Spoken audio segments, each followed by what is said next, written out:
Apa khabar semua? Bertemu kembali bersama Cikgu Fatisa. Hari ini Cikgu akan mengajar sambungan bab 2 untuk tingkatan 2, pemfaktoran dan pecahan algebra.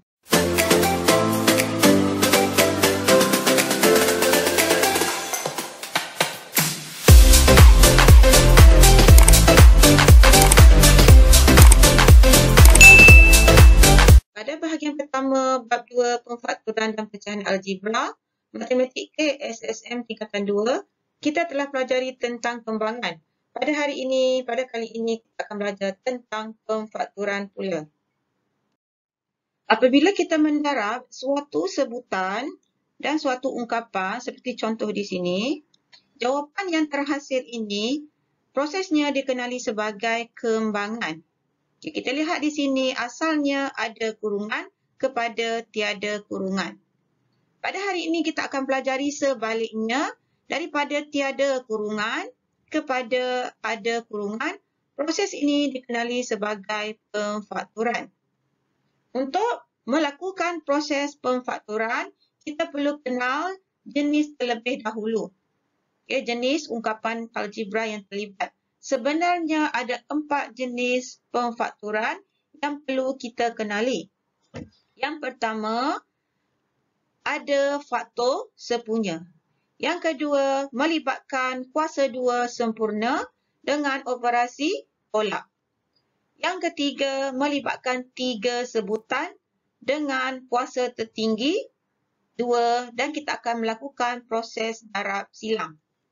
Manakala yang keempat, ungkapan algebra melibatkan 4 sebutan. Kita akan lihat satu persatu bagaimana melakukan pemfaktoran mengikut jenis ini. Pemfaktoran jenis yang pertama melibatkan ungkapan algebra yang mempunyai faktor sepunya. Jadi sebagai contoh, soalan A di sini, 6C dan 12D ini mempunyai faktor sepunya. Ada banyak faktor sepunya bagi kedua-dua sebutan ini.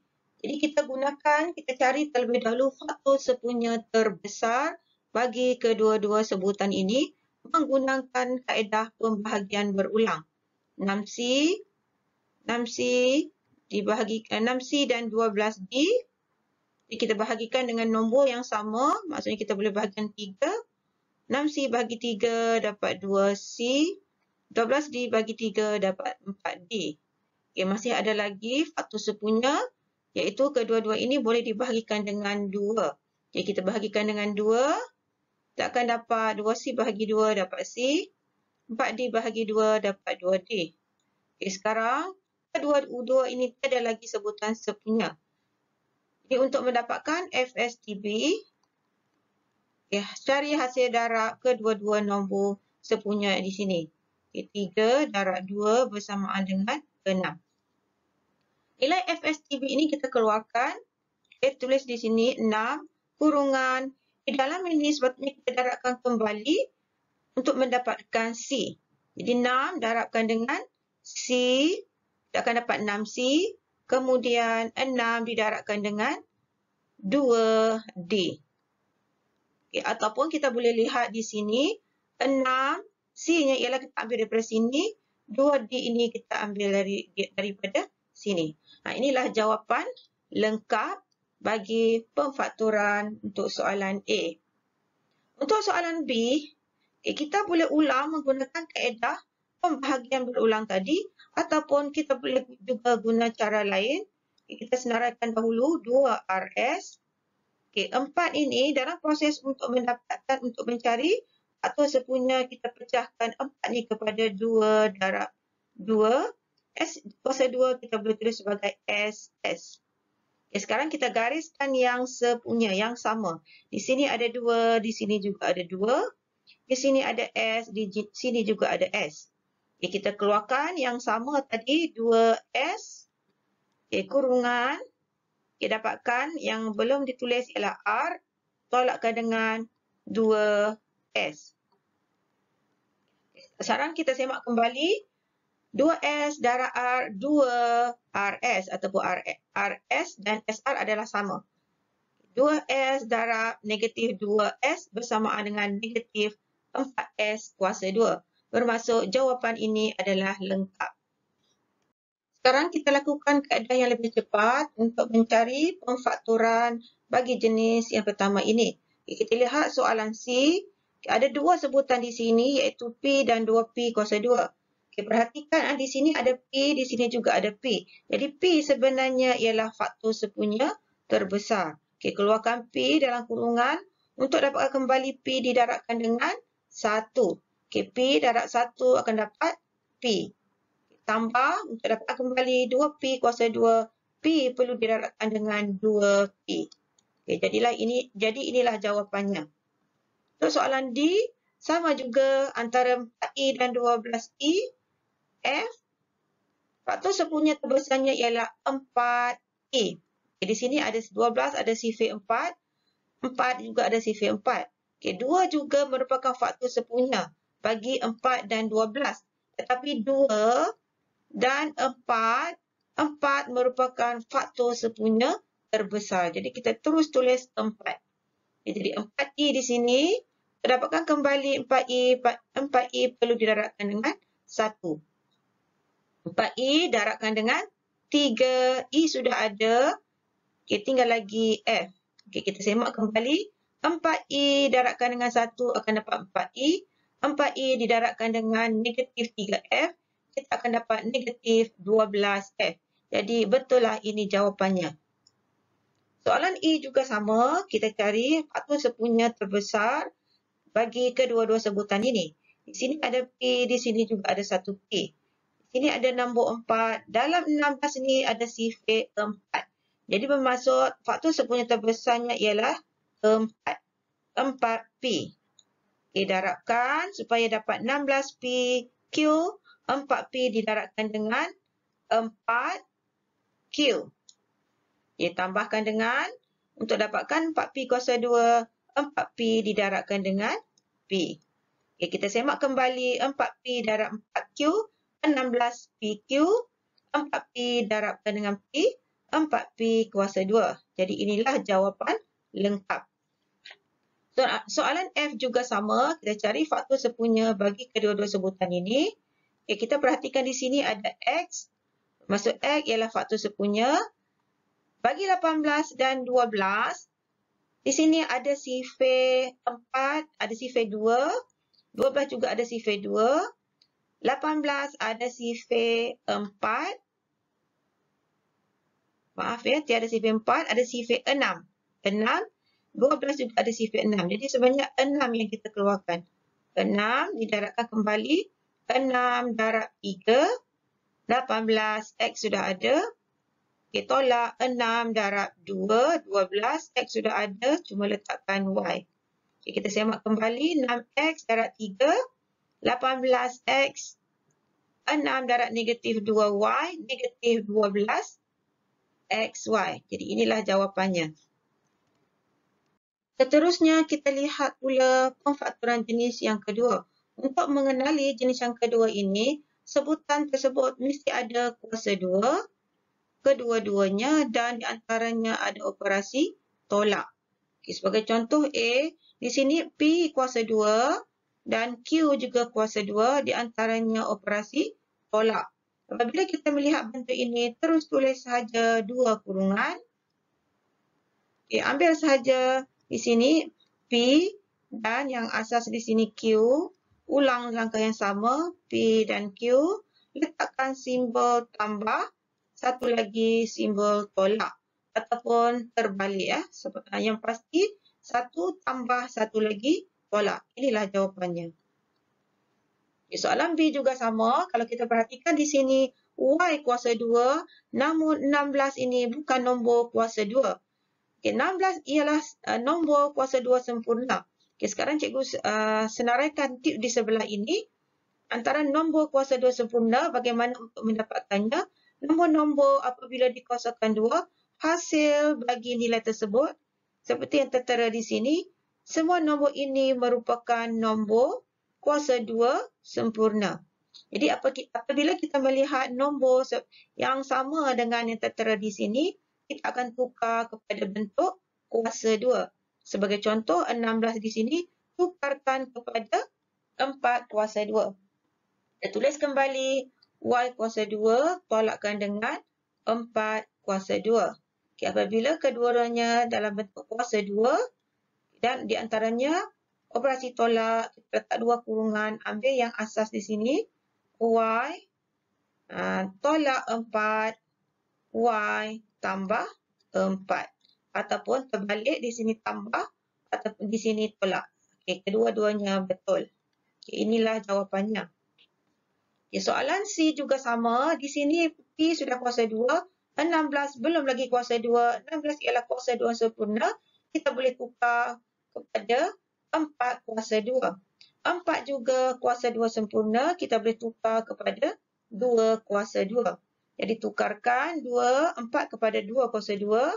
P kuasa 2. 16 kita tukarkan kepada 4 kuasa 2.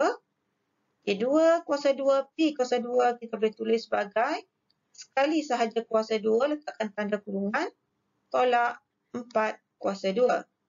Okay, seterusnya, okay, bentuk ini kedua-duanya sudah kuasa 2, kita letak 2 kurungan, ambil yang asas ini 2P dan asas ini 4. Okay, kita letak 1 tambah 1 lagi, kita ulang, letakkan operasi tolak. Okay, inilah jawapannya. Soalan D sama juga kita ulang. 9 ini boleh tukar kepada 3 kuasa 2. Okay, B kuasa 2. 1 merupakan 1 kuasa 2. Okay, kita boleh terus tulis, letakkan kurungan. Okay, yang ini 3B. Tolakkan dengan 1. 1 lagi. 3B tambahkan dengan 1. Sambungan pemfaktoran jenis yang kedua, soalan E, 80 tolak 5M kuasa 2. Okay, di sini kita lihat 80 bukanlah nombor kuasa 2 sempurna. Tidak termasuk dalam senarai nombor kuasa 2 sempurna. Begitu juga dengan 5. Apabila kita berhadapan dengan bentuk begini, perhatikan biasanya kedua-dua sebutan ini mempunyai faktor sepunya. Jadi kita keluarkan terlebih dahulu faktor sepunya bagi 80 dan 5M kuasa 2. Okay, 80 di sini ada sifar 5, bermaksud 5 ialah faktor sepunya. Okay, keluarkan 5, didarabkan kembali dengan 16. 5 darab 16 akan dapat 80. Tolakkan dengan 5 darab M kuasa 2. Seterusnya, kita perlu meneruskan pemfaktoran kerana masih belum lengkap di sini. Masih boleh difaktorkan. 5, 16 ialah kuasa 2 sempurna. Jadi kita tukar kepada 4 kuasa 2. 4 kuasa 2, tolakkan dengan M kuasa 2. Okay, seterusnya kita sambung 5.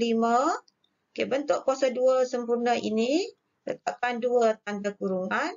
Okay, tuliskan 4 tolak M, satu lagi 4 tambah M. Barulah lengkap pemfaktoran untuk soalan E. Begitu juga dengan soalan F. Okay, kalau kita perhatikan kedua-dua ini tidak mempunyai faktor sepunya. Tetapi dalam masa yang sama merupakan nombor kuasa 2 sempurna. Okay, 16 ialah 4 kuasa 2. Kita tukarkan 4 kuasa 2. 25 ialah 5 kuasa 2. Kita tukarkan kepada 5 kuasa 2, C kuasa 2. Okay, di sini semuanya sudah kuasa 2. Kita letakkan 2 tanda kurungan.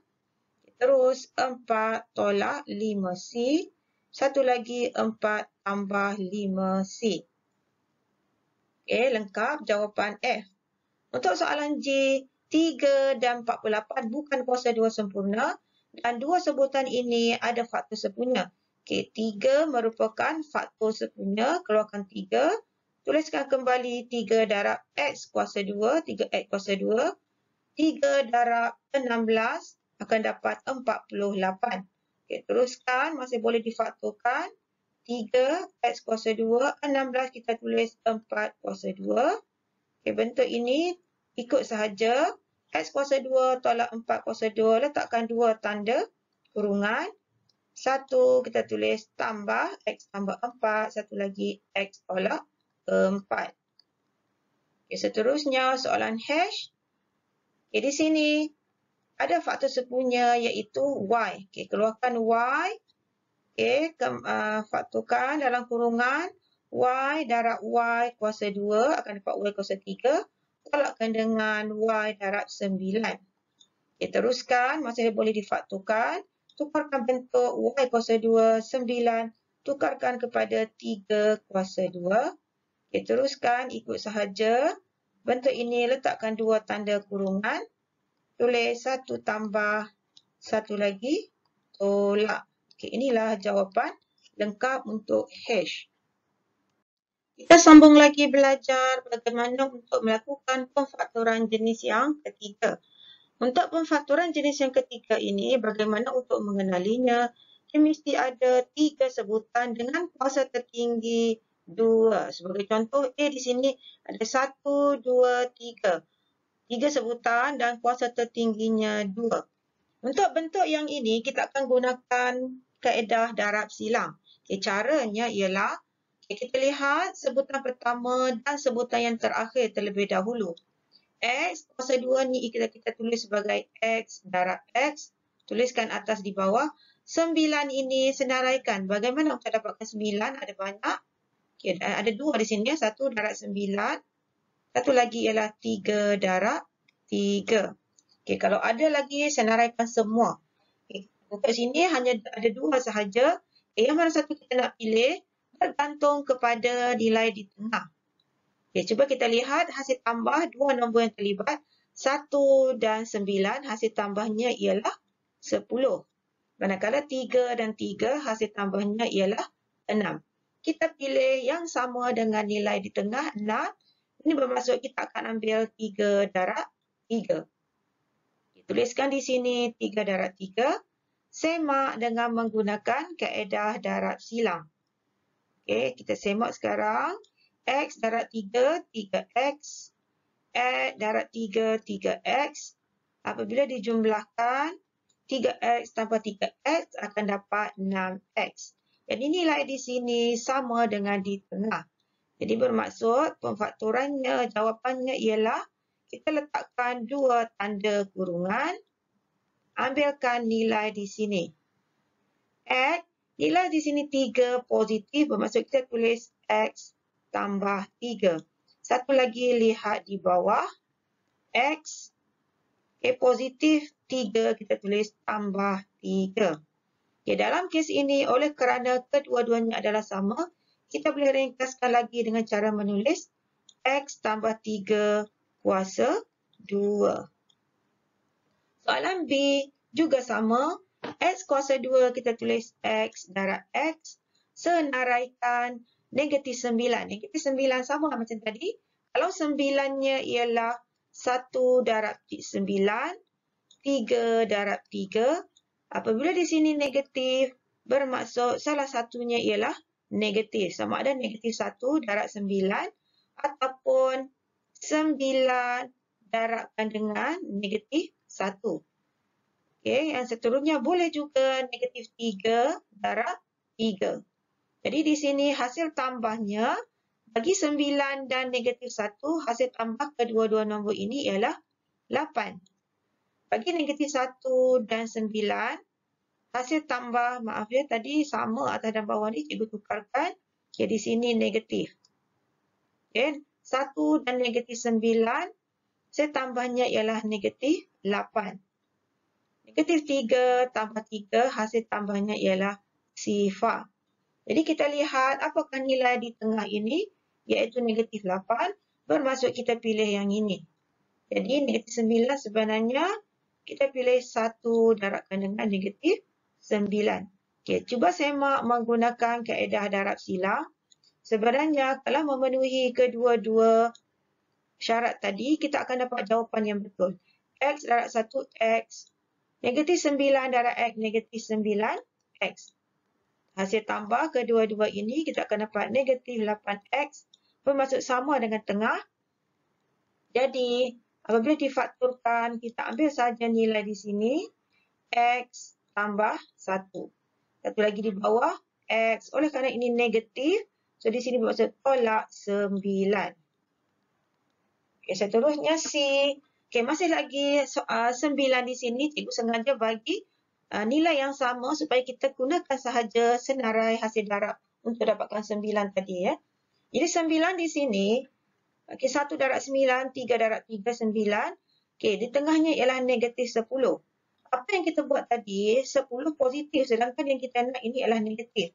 Okay, 9 juga boleh ditulis, dihasilkan dengan cara mendarab negatif 1 darabkan dengan negatif 9. Hasil tambah kedua-dua ini ialah negatif 10. Okay, bermaksud dia hanya memenuhi syarat yang dikehendaki. Okay, kita sebenarnya boleh terus sahaja tulis, letakkan 2 tanda kurungan, letakkan operasi kat sini yang terlibat ialah X. Okay, pemboleh ubahnya ialah X, letakkan saja di sini X. Okay, ambil saja angka ini, letakkan tolak 1 dan yang satu lagi tolak 9. Okay, inilah jawapannya kalau kita tidak mahu membuktikannya menggunakan kaedah darab silang. Seterusnya sambung soalan D. Soalan ini masih perlu dikembangkan terlebih dahulu. Okay, sebelum kita faktorkan, dikembangkan terlebih dahulu. Y darab 3, 3Y. Y darab negatif Y kuasa 2. Sambung tolak 4 tambah 2Y kuasa 2. Kita permudahkan. Negatif Y kuasa 2 dengan 2Y kuasa 2. Negatif 1 tambah 2 bermaksud 1Y kuasa 2. 1Y kuasa 2, kita pilih Y kuasa 2 sahaja. Kita sambung. Positif 3Y dan negatif 4. Jadi untuk memfaktorkannya, kita letakkan terus di sini Y dan Y. Negatif 4 itu sebenarnya 1 darabkan dengan negatif 4 ataupun negatif 1 didarabkan dengan 4. Beza kedua-dua nombor ini ialah 1 dengan negatif 4. Bezanya, hasil tambahnya ialah negatif 3. Negatif 1 ditambahkan dengan 4, hasil tambahnya ialah 3. Jadi kita pilih di sini ikut di tengah, positif 3. Kita terus ambil yang ini. Terus sahaja letakkan Y. Okay, tolak 1 bermaksud di sini tolak 1. Jadi Y tolak 1, satu lagi. Nombor positif Y tambah 4. Okay, jawapan lengkap ya. Soalan E juga sama, kena kembangkan terlebih dahulu. Kita kembangkan, bukakan tanda kurungan.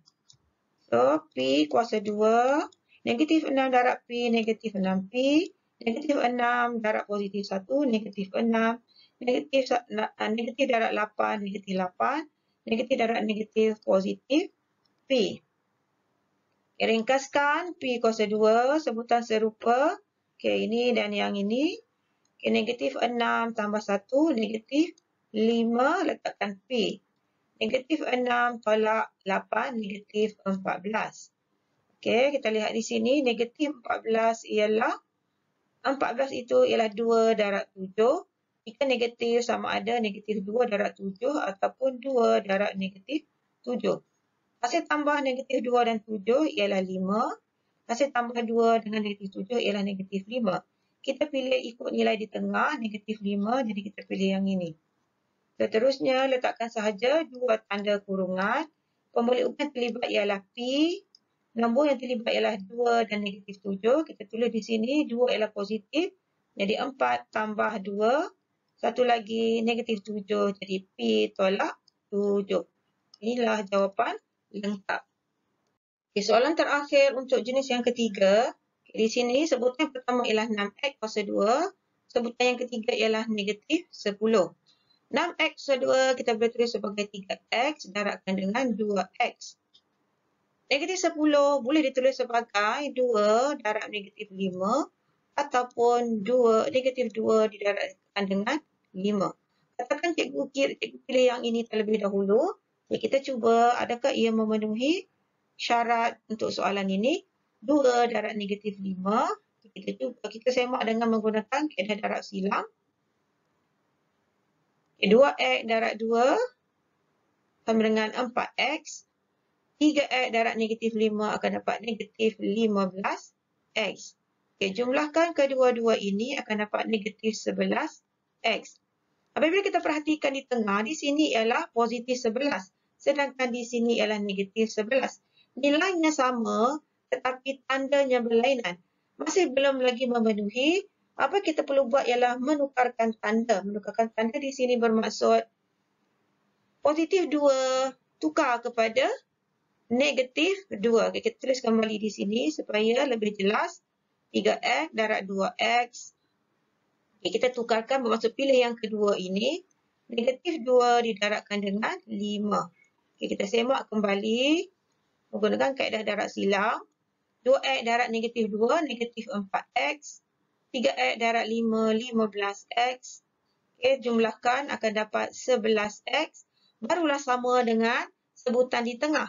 Bermaksud kita pilih yang ini. So, untuk menuliskan jawapan, letakkan 2 tanda kurungan. Seperti biasa, ambilkan di sini 3X. Okey, 3X tolak 2. Satu lagi ialah 2X tambah 5. Okey. Jenis yang keempat ialah yang mempunyai 4 sebutan algebra. Sebagai contoh, soalan A di sini ada 1, 2, 3, 4.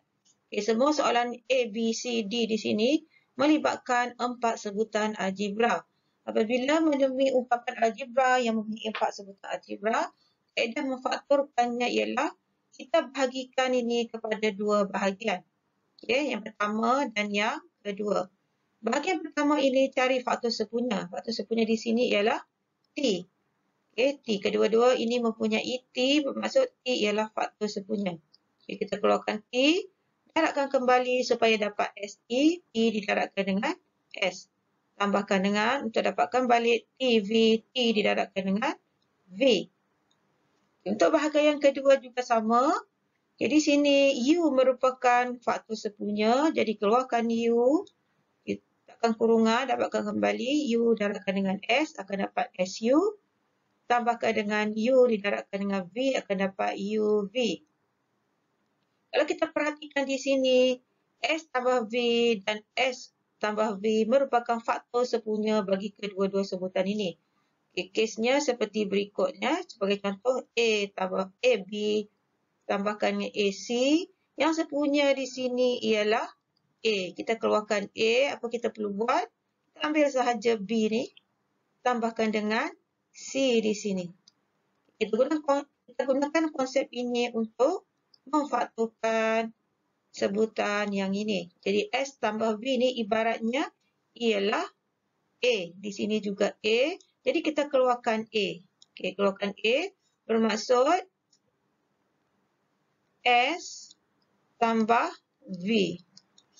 Okay, S tambah V kurungan. Kita ambilkan sahaja T ditambahkan dengan U. Jadi inilah jawapan lengkap untuk pemfaktoran melibatkan 4 sebutan algebra. Kita teruskan dengan melihat, dengan membuat soalan B pula. Okay, sama juga bahagikan kepada 2 bahagian. Ini carikan faktor sepunya untuk bahagian pertama ialah M. Tanda kurungan, letakkan kurungan, darabkan kembali, darabkan dengan T supaya dapat MT, kemudian darabkan dengan U supaya dapat MU. Okay, sebutan kedua, faktor sepunyanya ialah N. Okay, keluarkan N, darabkan kembali dengan T supaya dapat NT. Positif, negatif, negatif. Darabkan kembali dengan U supaya dapat NU. Kedua-dua ini adalah serupa, jadi kita letakkan di depan. T tolak U. Okay, ambil sahaja selebihnya di sini M dan di sini N. Okay, lengkap jawapannya. Soalan C pula sama juga bahagikan kepada 2 bahagian. Faktor sepunyanya ialah yang pertama ialah 2C. Di sini juga ada 2C. 2C keluarkan. A tolakkan dengan B. Okay, di sini faktor sepunyanya ialah D. Keluarkan D. A tolak B. Okay, A tolak B adalah sama. Kita keluarkan A tolak B. Okay, 2C tambahkan dengan D. Untuk soalan D, murid-murid boleh mencubanya dengan sendiri. Kita lihat pula soalan F untuk pemfaktoran jenis yang keempat. Okay, melibatkan 4 sebutan. Okay, macam biasa, kita bahagikan kepada 2 bahagian. Faktorkan, cari faktor sepunya di sini ialah M dan 4. Dalam 12 ada sifar 4. 4 didarabkan dengan 3. Jadi 4M merupakan faktor sempurna terbesar. Darabkan kembali supaya dapat 12 ialah 3S. Ditolakkan dengan T akan dapat 4MT. Di sini faktor sempurna ialah N dan 2. Dalam 6 ini ada sifar 2. 2 darab 3. Jadi faktor sempurnanya ialah 2N. Kurungan untuk dapatkan dengan 6 didarabkan dengan 3S. Tolakkan dengan T. Dua-dua ini adalah sama. Jadi kita tulis sahaja di depan 3S tolak T. Kurungan 4M ditambahkan dengan ambil sahaja 2N. Soalan J. Masih lagi 4 sebutan. Kita bahagikan kepada 2 bahagian. Nombor di sini adalah nombor yang besar. Untuk mengelakkan kekeliruan, kita boleh juga menggunakan kaedah pembahagian berulang untuk mendapatkan faktor sepunya terbesar, iaitu 40 dan 15. 40, 15. Kita bahagikan dengan faktor sepunya dibahagikan dengan 5. 40 bahagi 5, 8. 15 bahagi 5, 3. 5 merupakan faktor sepunya terbesar bagi 40 dan 15. Jadi kita keluarkan 5. Di sini R juga faktor sepunya. Jadi 5R. Darabkan dengan 8M. Supaya jadi 40MR. Tolakkan dengan 5R darab 3N. Supaya jadi 15NR. Begitu juga dengan 64 dan 24. Kita gunakan pembahagian berulang untuk mencari faktor sepunya terbesar. 64 dan 24 boleh dibahagikan dengan 2. 64 bahagi 2 dapat 32. 24 bahagi 2, 12. Seterusnya masih boleh dibahagikan dengan 4. 32 bahagi 4 ialah 8. 12 bahagi 4 ialah 3. 8 dan 3 tidak ada faktor sepunya. Jadi untuk mencari FSTB-nya, kita berhenti di sini. FSTB-nya ialah hasil darab 2 darabkan dengan 4 bersamaan dengan 8. Jadi faktor sepunya terbesar bagi 64 dan 24 ialah 8. Jadi di sini kita letakkan, katakan kita letak negatif. Negatif atau positif terlebih dahulu. 8. NP juga faktor sepunya. Letakkan P. Kurungan. Dapatkan 64 didarabkan dengan 8 darab 8. P sudah ada di sini M. Kalau di sini negatif bermaksud positif 8, P perlu didarabkan negatif 8M. Seterusnya, ini ialah positif, di sini juga positif. 8 darab 3, P sudah ada, tinggal lagi N. Kalau kita buat begini, kita dapati dua ini adalah berbeza. Jadi, kita tak boleh buat macam ni. Cara lain ialah tukar 5R, 8M, tolakkan dengan 3N. Di sini cikgu letakkan negatif 8P, kurungan, didarabkan dengan 8M. Negatif 8 darab 8, negatif 64. PM. Seterusnya, di sini positif, di luar negatif. Untuk dapatkan positif, negatif perlu didarabkan dengan negatif. 8 darab 3, 24. Negatif-negatif positif. 8P tambah lagi darabkan dengan 3N. Negatif 3N. Kita perhatikan di sini kedua-duanya adalah sama. Kita tulis sahaja di depan 8M tolakkan dengan 3N. Kurungan 5R tolak 8P. Inilah jawapan lengkap. Bermaksud tadi ni salah, kita gunakan yang ini. Cikgu berharap murid-murid dapat mempraktiskan apa yang telah cikgu ajar tadi dengan membuat banyak latihan. Jumpa lagi dalam video seterusnya yang berkaitan dengan operasi asas aritmetik melibatkan ungkapan algebra. Jangan lupa like dan subscribe sebagai tanda sokongan dan supaya tidak ketinggalan video-video baru yang akan cikgu keluarkan.